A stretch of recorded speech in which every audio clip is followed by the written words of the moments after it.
도심에 주상복합과 비슷한 걸 짓겠다는 것이죠. 이게 가능할지 이거는 미지수다라고 볼 수가 있겠습니다. 부동산 가격을 조금 안정화를 시킬 수 있는 방법이라고 한다면 어떤 게 있을까요? 네, 있습니다. 네, 있습니다.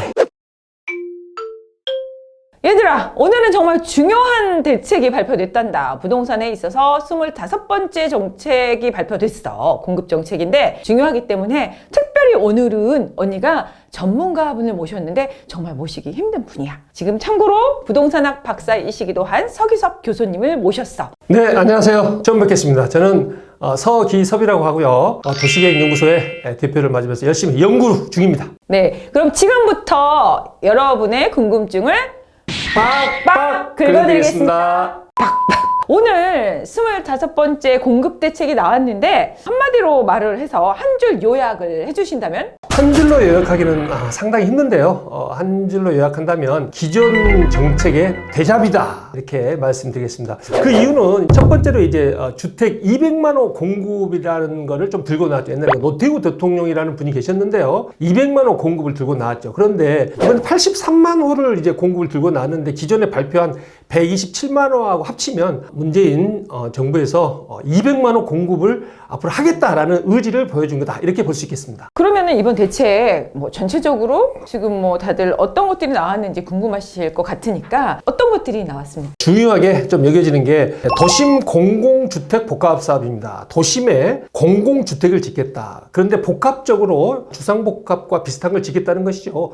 도심에 공공주택 복합 사업을 하겠다는 게 키포인트다. 이렇게 볼 수가 있겠습니다. 도심에 이제 그 역세권이라고 있죠. 역세권, 그 다음에 준주거지역, 그 다음에 저층 주거지 이런 데를 복합적으로 개발을 해서 많은 주택을 공급하겠다. 이게 이제 주 취지다. 이렇게 볼 수가 있겠습니다. 그 이유는 이 도심에 많은 용적률을 많이 올리고, 그 다음에 건폐율도 좀 완화시키고, 복합적으로 인센티브 혜택을 주면서 공급을 늘리자는 이번 정책 공급 정책이죠. 그래서 지속적인 공급을 추구를 하는데 이게 가능할지 이거는 미지수다라고 볼 수가 있겠습니다. 기존 정책이 대잡이라고 볼 수가 있다는 게 도심에 복합적인 용도로서 주거와 상업시설을 같이 넣겠다는 것은 기존에 있었던 정책이죠. 이러한 정책은 도시환경정비사업이라고 해가지고요. 주택 재개발, 주택 재건축, 주거환경 개선사업, 도시환경정비사업 이런 게 이제 도시 및 주거환경정비법에서 도시를 재생하기 위한 하나의 사업이었는데 10년 전에 없어졌던 사업이 다시 이제 도심 주거복합 사업으로 해서 나타나게 됐다 이렇게 볼 수 있겠습니다. 좀 어렵죠? 네. 지금 그래도 열심히 공부들 하고 있을 것 같아서 복잡했는데 그래도 굉장히 간략하게 요점만 말씀해 주신 것 같습니다. 그렇다면 요번 그 공급 대책이 교수님 공공주도화의 공급을 전제로 했다는 게 좀 특색이 있는 것 같습니다. 그렇다면 그 공급 대책이 공공주도화에 이루어지는 것들에 대해서는 어떻게 보시는지요? 이제 도심 공공주택 복합 사업과 더불어서 이제 기존의 주택 재개발, 주택 재건축, 그 다음에 신규 택지 사업도 한 26만 가구 공급하는 것이죠. 다시 말해서 3기 신도시를 포함해서 수도권에 이미 30만 가구를 발표를 했는데 26만 가구를 추가로 해서 한 50만 가구 정도를 수도권에 신규 택지를 이제 공급하겠다고 발표를 했는데 이러한 것들은 공공의 주도를 하기 때문에 쉽게 되지 않느냐라는 판단을 할 수가 있을 것 같은데 물론 인센티브는 있죠. 공공이 하게 되면 주택 재개발이나 주택 재건축에서 특히 이제 주택 재건축 같은 경우는 75%의 동의를 얻어야지 사업을 진행할 수 있는데 주택 재개발 같은 경우는 3분의 2의 어떤 동의를 얻으면은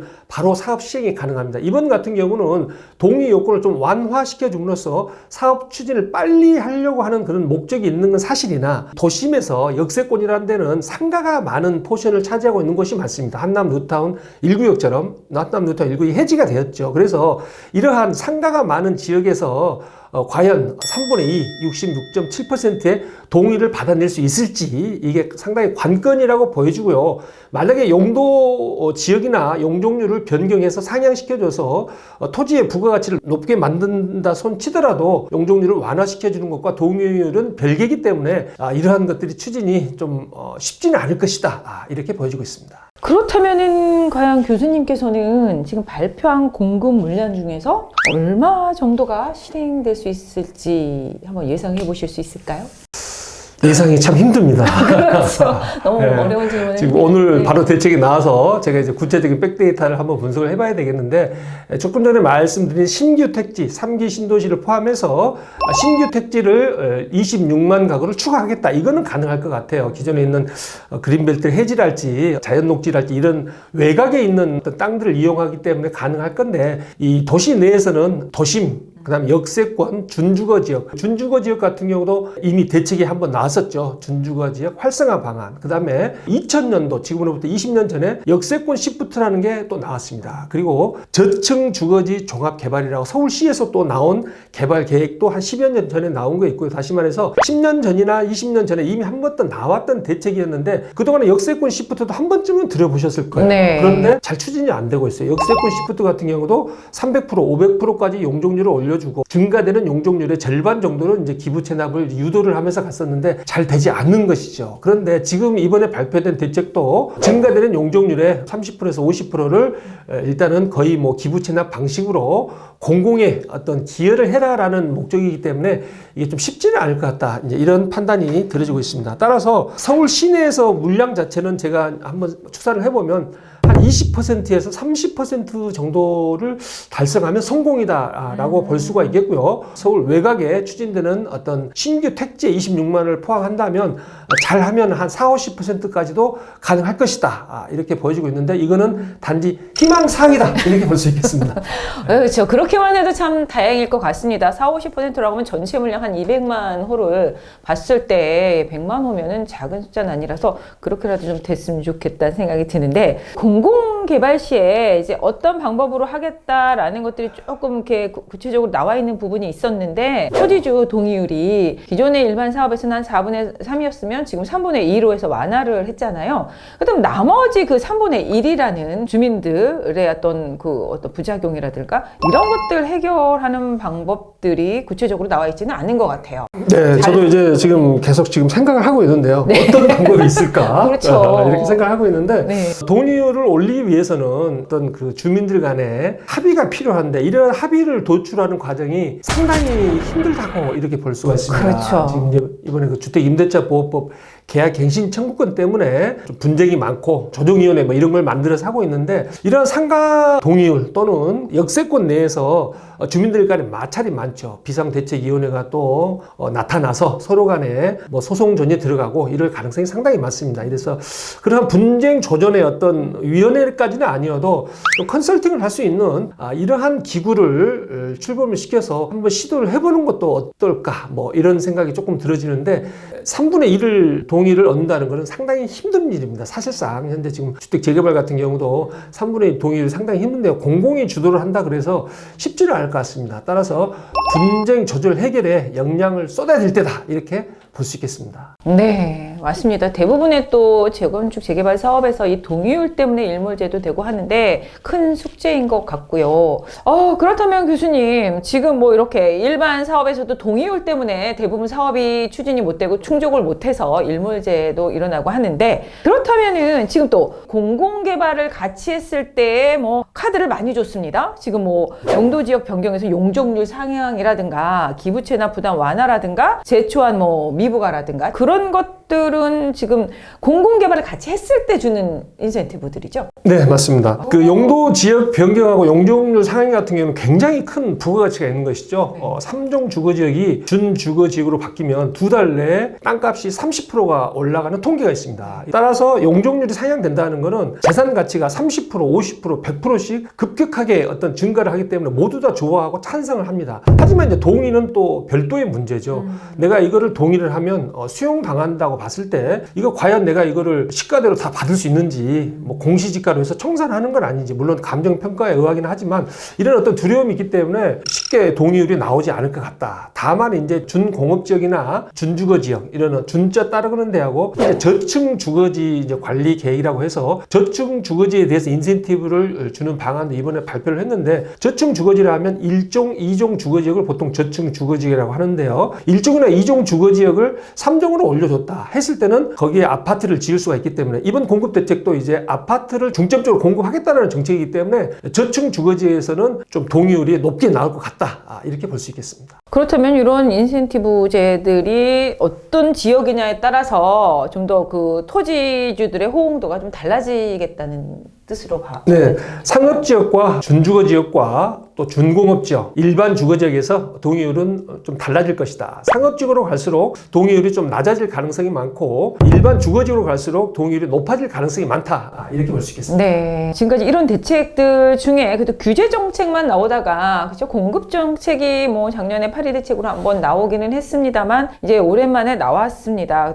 지금 별반 뭐 다를 거 없다고 초반에 말씀을 하셨는데 그때 그게 주택 안정화에 좀 기여한 바가 그렇게 크지는 않았던 것 같습니다. 그렇다면 이번에 나온 공급 대책은 좀 부동산 대책 안정화에 얼마나 좀 영향을 미칠 수 있을까? 영향을 좀 많이 미쳐야 되겠는데 그게 참 힘든 상황입니다. 그래서 이번 대책은 이제 역세권 위주로 지금 이제 청년주택이라고 우리가 역을 지나다니면서 한 번씩 이제 볼 기회가 있죠. 그래서 청년주택이 이미 그 역세권에서 시행되고 있기 때문에 역세권 위주로 고밀도 개발을 하게 되면은 어떤 그 안정에 영향을 미칠 수 있을 것이다라고 보고요. 조금 전에 말씀드렸던 신규 택지 26만 가구 이거를 빨리 조성을 하면 약간 그 외곽이라고 볼 수 있는 이런 지역에서 신규 택지로 이주 수요가 있다면 어떤 안정적인 영향은 있을지언정 큰 영향은 미치지 못하겠다라는 게 참 안타까운 점이다 이렇게 볼 수 있겠습니다. 교수님 지금 요 대책이 나오면서 지금 많은 기대를 또 갖는 층들이 있는데 청약통장이 지금 뭐 우리나라 반 정도 2,500만 개 정도 있다고 합니다. 네, 근데 그분들이 설렘 하신다고 하시네요. 여기 나온 것도 보면은 이제 우리가 그 가점제로 가는 것들을 추첨제를 좀 더 넣겠다라는 부분이 좀 들어갔잖아요. 30% 정도 더. 그래서 그 부분에 대해서는 좀 영향을 미칠까요?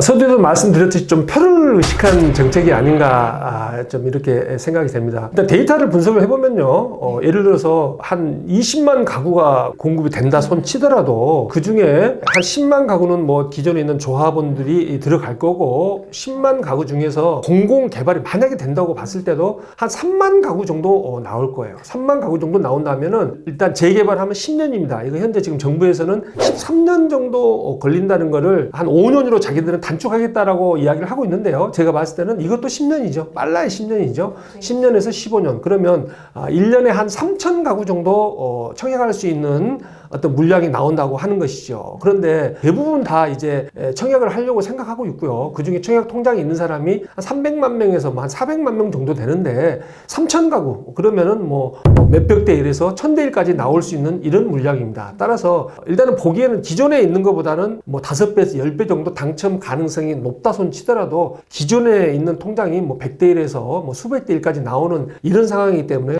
청약 통장을 물론 기대는 할 수 있으나 그거를 내가 당첨될 가능성이 있다라고 생각을 하면서 뭐 집을 매도하거나 이럴 필요는 없다라고 보여집니다. 너무 과한 기대라는 뜻인가요? 네, 그렇습니다.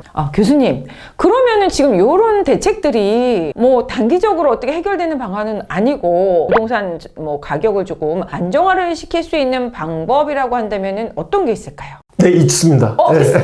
네, 있습니다. 네.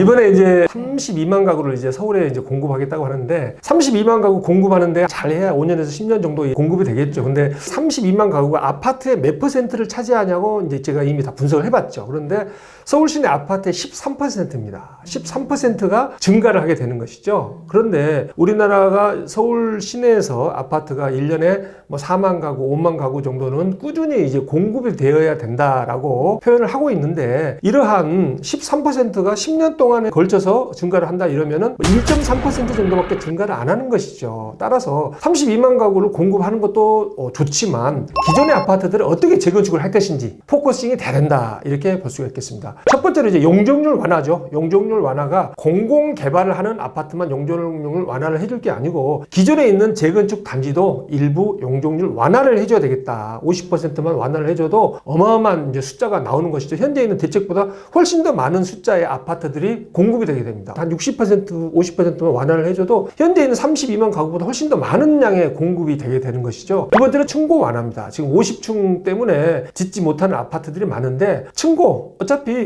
용적률을 똑같이 주고 층고를 높이 올리면은 통풍도 잘 되고 더 좋다. 뭐 스카이라인도 일정 부분 이제 유지가 된다고 봤을 때는 뭐 홍콩이나 싱가포르 같은 데 가보면 대부분 고층 아파트들이 많죠. 이런 쪽으로 해서 과거에 이제 지금 박원순 시장이 한 10년 동안에 재건축을 35층 규제를 해놨는데 과거식으로 50층, 60층 올릴 수 있게끔 층고 제한을 해소시켜야 되겠다라고 볼 수가 있고요. 또 세 번째, 이제 공공 주도를 계속 이야기를 하고 있는데 민간 주도가 앞으로 어떻게 이루어질 것인지 또 민간 재건축, 민간 재개발을 활성화시킬 수 있는 이런 방안도 추가적으로 나와서 이제 햇볕 정책이라고 그러죠. 너무 막 세게 지금 바람을 막 하면은 막 옷을 이렇게 위축되게 입듯이 햇볕 정책을 펴서 어떤 재건축 단지, 재개발 단지들이 스스로 추진할 수 있는 동력이 있어야 되겠다. 이렇게 판단이 되어지고 있습니다. 공공개발뿐만 아니라 민간 사업도 좀 같이 동시에 이루어져야 빠른 공급이 이루어진다는 뜻 같습니다. 지금까지 도시계획연구소의 서기섭 교수님과 함께 좋은 시간을 가졌는데요. 좀 궁금증이 해소되셨는지 모르겠습니다. 교수님 감사합니다. 네, 고맙습니다. 오늘 이 정책이 저 같은 불인이들이 보기에는 되게 힘들었거든요. 사실 이게 무슨 말인지를 모르겠더라고요. 근데 이제 저희 교수님 설명 잘 들어보니까 무슨 말인지 이해가 바로바로 돼서 그런데 혹시 앞으로도 저희 자주 출연해 주셔서 설명을 좀 해주실 수 있는지 그 방송상으로 나중에 다른 말 못하시게 약속 받으려고 하는 거거든요. 네. 지금까지 교수님 말씀 잘 들었는지 모르겠네. 우리가 한 25번째 부동산 정책 관심 많이 갖길 바래. 지금 가글 언니가 지금 교수님 말씀 들으면서 나도 공부 많이 됐다라는 생각했는데 불인이나 불인이들 모두 다 공부 잘 했다라고 언니는 믿어. 그러면은 우리 다음에 더 좋은 시간으로 다시 만나는 걸로 해. 안녕. 화이팅!